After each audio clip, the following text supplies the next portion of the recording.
আচ্ছা, একটা বিষয় সামনে দেখানোর জন্য ক্যামেরাটা অন করলাম। সেটা হচ্ছে সামনের এই বাইকটায় এনারা যে যাচ্ছেন হাজব্যান্ড ওয়াইফ, একটু কাছে যাই গেলে বিষয়টা বুঝবেন। একটা বাচ্চা আছে তাদের, হ্যাঁ, এই পিছনের মায়ের কোলে বাচ্চা আছে, ছোট্ট একটা বাচ্চা।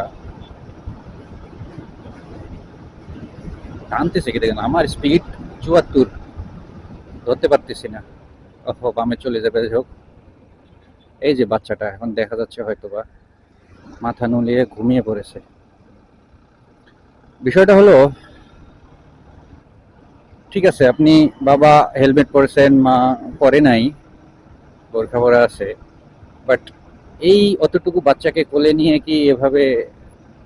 ঠিক আছে, আমিও যাই, কিন্তু আমার বাচ্চা আরো বড় অবশ্য। আমি যেটা বলতে চাচ্ছি সেটা হচ্ছে, এই এত স্পিডে টানার দরকার কি আর এই হাইওয়ে দিয়ে? কারণটা হচ্ছে, বাচ্চাটা কি বাতাসের ধাক্কাটা সহ্য করতে পারতেছে? তার উপর ধুলা তো আছেই, এই যে ভাঙা রাস্তায় পার হয়ে আসলাম, যে পরিমাণ ধুলা, সামনে রাস্তা দেখা যাচ্ছিল না। তো এই অবস্থায় এতটুকুন বাচ্চাকে কি এভাবে নেওয়া ঠিক হয়েছে? তাও যদি মাঝখানে বসায় নিত বা সুন্দর করে একটু ঢেকে নিত কাপড় দিয়ে, অন্তত পক্ষে মায়ের ওড়নাটা দিয়ে বা একটা কাপড় দিয়ে ঢেকে নিত পুরোটাই,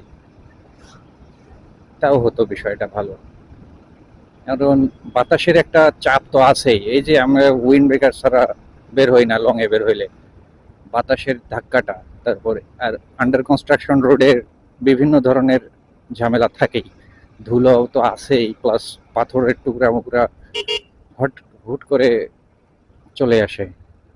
তো বিশাল একটা, বাচ্চাটার জন্য রিস্কের বিষয় না?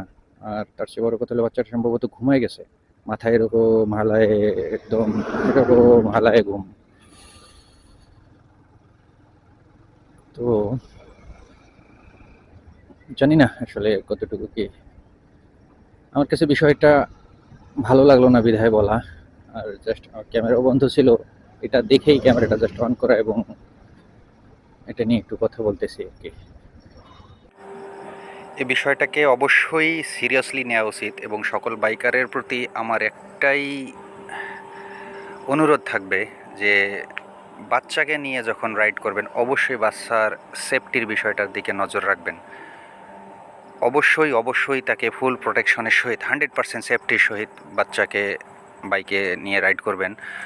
অন্তত পক্ষে কাপড় বা মা থাকলে মায়ের ওড়না দিয়ে অবশ্যই পেঁচিয়ে নেবেন, অন্তত পক্ষে বাতাস বা ধুলোবালি থেকে বাচ্চা রেহাই পাবে। এটা অবশ্যই করা উচিত।